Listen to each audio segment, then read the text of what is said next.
बोलो जयकारा बोल मेरे श्री गुरु महाराज की जय।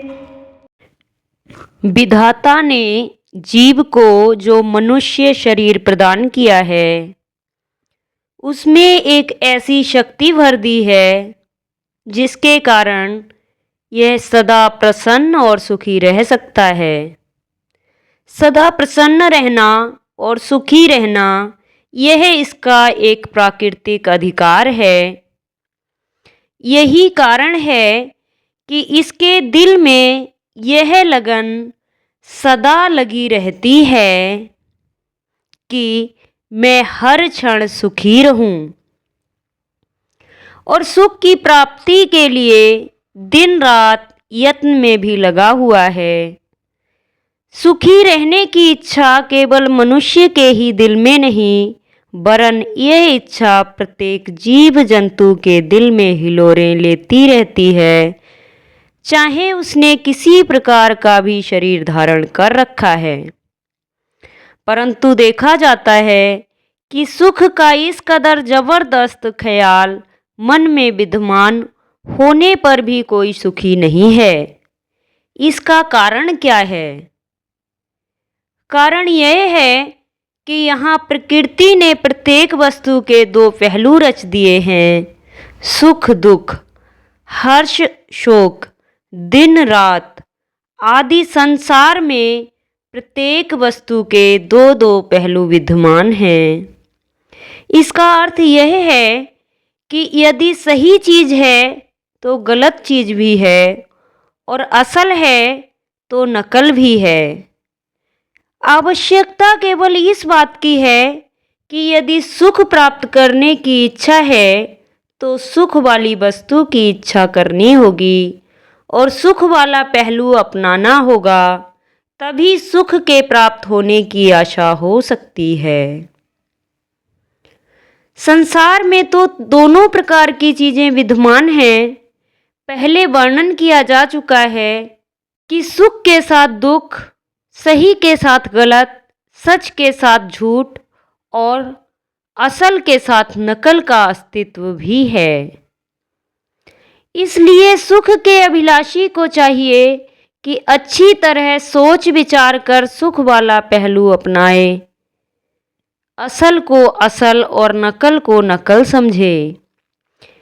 यदि नकल को असल समझकर उसकी तरफ चल पड़ेगा तो सख्त धोखा खाएगा। सदैव सच्ची वस्तु से ही सुख की आशा की जा सकती है। झूठ से प्यार करने वाले को दुख और परेशानी के अतिरिक्त और कुछ प्राप्त ना होगा। पहले तो मनुष्य को इस बात का पता होना चाहिए कि सुख किस चीज में है और दुख किस कारण मिलता है। जब तक इस बात का भेद मालूम ना होगा तो वह सुख वाला मार्ग क्यों कर ग्रहण कर सकेगा।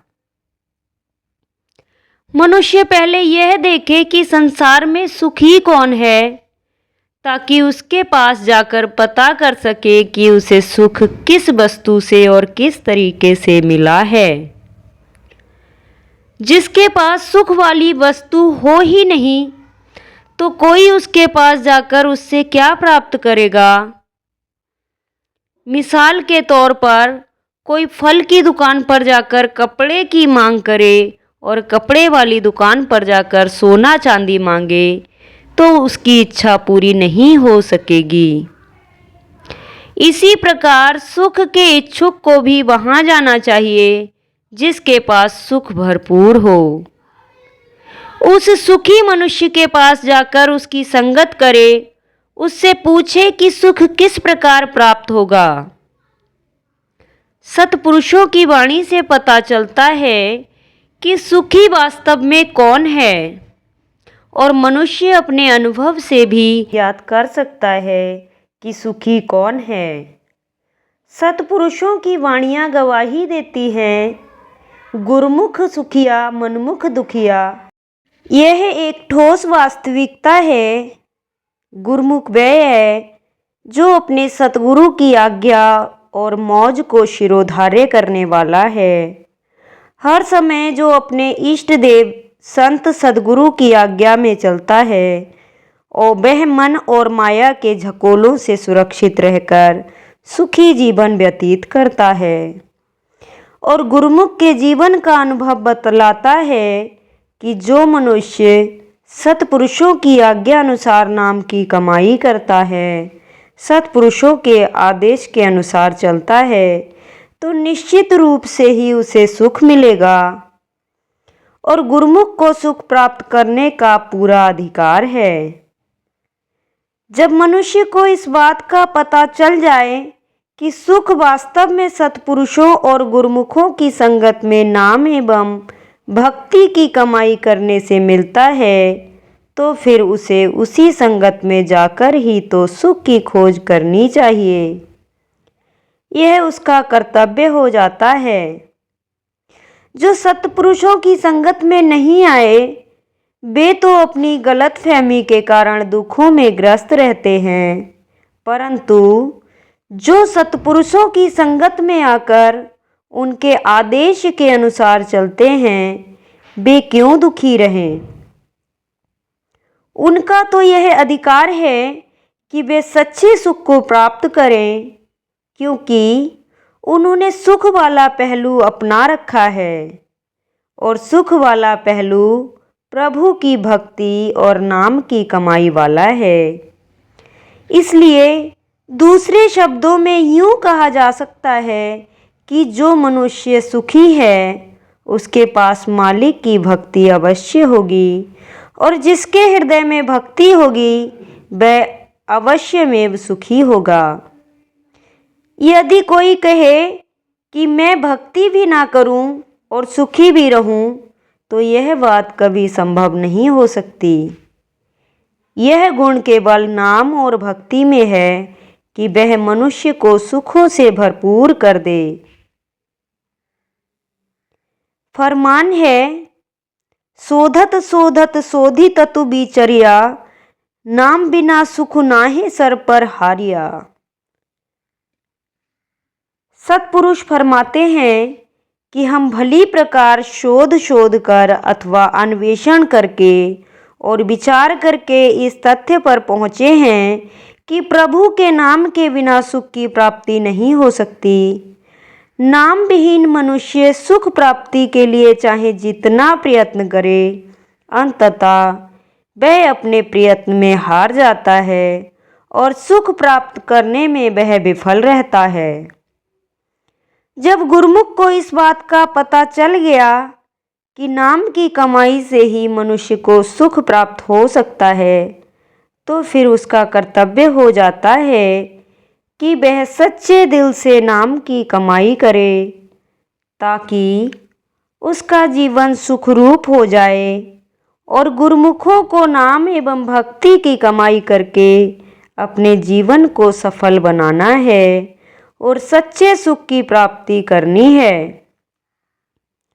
यदि मनुष्य ने सारा जीवन ही दुख में व्यतीत किया, तो वह जीवन किस काम का।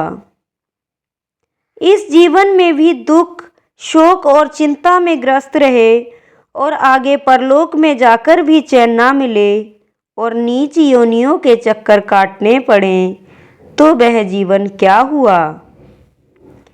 ऐसे मनुष्य ने इस उत्तम एवं श्रेष्ठ मनुष्य जन्म का क्या लाभ उठाया। किंतु गुरुमुख जन, जिन्हें सत्पुरुषों की संगत का ऐसा सहयोग मिल गया है, ऐसे उत्तम अवसर को पाकर इससे पूरा लाभ उठा लेते हैं। सत्पुरुषों की संगत मनुष्य के लिए अति आवश्यक है। सत्संगति में आने से ही सच, झूठ, असल, नकल आदि की सूझबूझ पड़ती है और परमात्मा की याद आती है, जिससे समय लेखे लगता है। कबीर संगत साधकी साहिब आवे याद, लेखे में सोई घड़ी बाकी दिन बर्बाद। सत्पुरुषों की संगत में आने से परमात्मा की याद आती है, सद्गुरु के शब्द का ध्यान आता है, नाम सुमिरन में चित्त लगता है और वह घड़ी हिसाब में लेखे में आ जाती है। शेष सारा समय जो नाम सुमिरन के बिना व्यतीत होता है यूं ही व्यर्थ चला जाता है। सद्गुरु के शब्द व ध्यान से नाम सुमिरन और भक्ति करने से मनुष्य को सुख की प्राप्ति होती है, आत्मिक सुख एवं शांति मिलती है, समय लेखे लग जाता है। मालिक के ध्यान सुमिरन के बिना जो समय व्यतीत होता है उसमें मनुष्य को अनेक प्रकार की चिंताओं, परेशानियों, क्लेशों आदि का सामना करना पड़ता है। तो ऐसा जीवन किस लेखे में हुआ? अभिप्राय यह है कि समय बर्बाद गया। सत्पुरुषों ने जो समय को लेखे लगाने या बर्बाद करने का पैमाना दिया है, इस पैमाने से मापकर मनुष्य अपने समय का नित्य प्रति अनुमान लगाता रहे कि मैंने अपना समय कितना सफल किया और कितना समय मेरा नष्ट चला गया। जीवन की कितनी घड़ियां, कितने श्वास परमात्मा की याद में व्यतीत किए और कितनी घड़ियां, कितने श्वास अज्ञानता में व्यर्थ चले गए। आम मनुष्य दिन रात यही सोचता रहता है कि मैं यह काम भी कर लूं और वह काम भी कर लूं, फिर निश्चिंत होकर भजन सुमिरन करूंगा। किंतु उसने कभी यह नहीं सोचा कि काम करते करते कितनी आयु बीत गई, परंतु काम तो पूरे फिर भी नहीं हुए। सत्पुरुष चेतावनी देते हैं कि इन सांसारिक कामों में कितने जन्म व्यतीत हो गए, परंतु उन कामों से कभी अवकाश नहीं मिला। तो इस जन्म में भी तू उन्हीं कामों में व्यस्त रहना चाहता है, यह तेरी सख्त गलती है। इस जन्म में तू इन्हीं संसार के कामों के लिए नहीं आया है, अपितु इस मानुष जन्म की यही महानता है कि शारीरिक आवश्यकताओं को पूरा करने के साथ साथ परमात्मा की भक्ति और नाम की कमाई कर सकता है। नाम और भक्ति के लिए कोई अलग समय नहीं मिलेगा और इस मानुष जन्म के अतिरिक्त अन्य किसी योनि में यह काम नहीं हो सकेगा।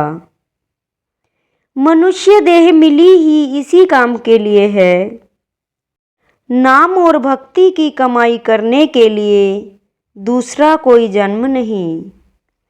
अन्य जितनी भी योनियां हैं, थलचर, नभचर अथवा जलचर, उनमें से किसी को भी नाम और भक्ति का ज्ञान ही नहीं है। ना वे सत्संग का लाभ उठा सकते हैं, ना उपदेश कमा सकते हैं, ना सद्गुरु के उपदेश के अनुसार जीवन को सुखमय बना सकते हैं। सिवाय खाने पीने, भोग विलास करने और अपने शरीर का पालन पोषण करने के उनको और किसी बात की समझ ही नहीं है, ना ही आ सकती है।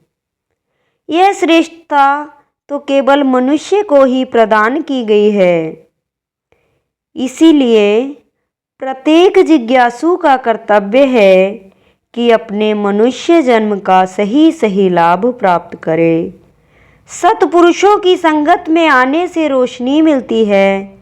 सत्संग की रोशनी में जीव हर बात की निरख परख कर सकता है और यह भी सोच समझ सकता है कि मेरा जीवन किस काम के लिए है।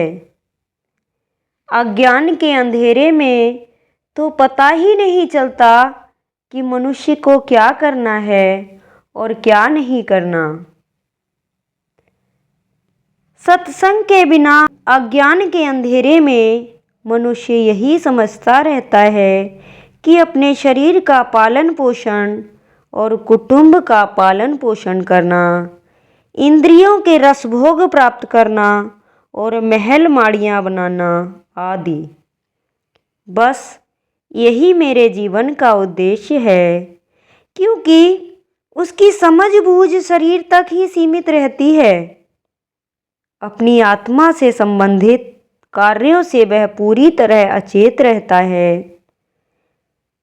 संत फरमाते हैं कि जिसने मनुष्य शरीर जैसा बहुमूल्य रत्न भी पाया और फिर भी आत्मा के लिए कुछ ना किया, शारीरिक धंधों में ही सारा समय व्यतीत किया, आत्मोन्नति का लाभ ना उठाया, तो उसने फिर क्या किया? कोई लाभ वाला काम तो किया ही नहीं।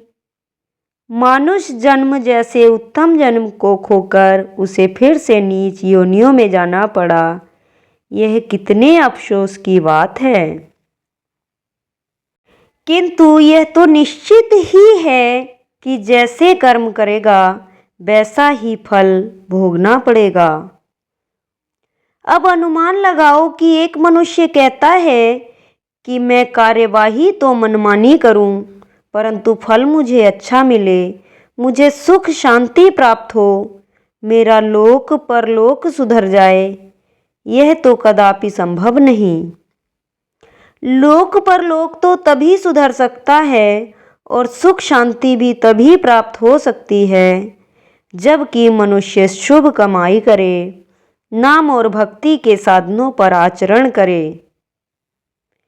प्रत्येक मनुष्य अपने जीवन के कार्यकलापों का अध्ययन करके अपने मन में विचार करे कि मुझे संसारी धंधों से क्या लाभ हो रहा है और नाम भक्ति की कमाई करने तथा सत्पुरुषों की संगत में आने जाने से मुझे क्या कुछ मिल रहा है। थोड़ी सी वृत्ति को संसार से हटाकर भक्ति और सत्संग के मार्ग में लगाने से यदि थोड़ा बहुत सुख मिलता है और संसार में चित्त देने से अशांति और परेशानी पल्ले पड़ती है, तो इससे अपने आप सिद्ध हो जाता है कि नाम और भक्ति वाला मार्ग ही सुख वाला मार्ग है। नाम भक्ति और सत्संग के मार्ग में ज्यों ज्यों मनुष्य विचारों को दृढ़ करता जाएगा, उतनी उतनी सुख, खुशी और शांति की प्राप्ति होती जाएगी।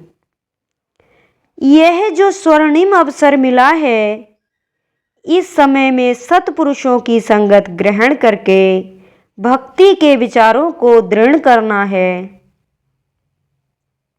यदि कोई कहे कि संसारियों की संगत में रहकर भक्ति की कमाई कर लूं, तो यह असंभव है।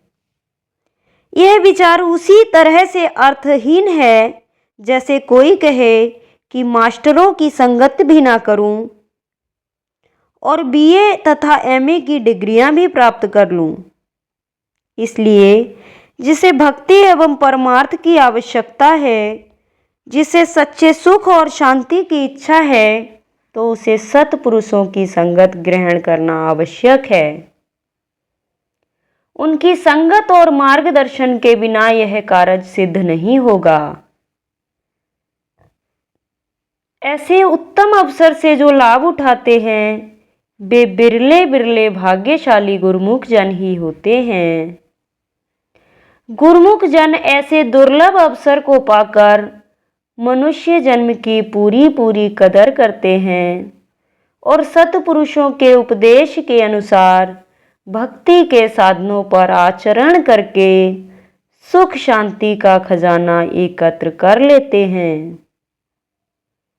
इसलिए सत्पुरुषों की संगत का लाभ उठाते हुए जिस उद्देश्य के लिए मनुष्य जन्म मिला है, उस उद्देश्य को पूरा करने का यत्न करते हुए अपने जीवन को सफल बनाना है। बोलो जयकारा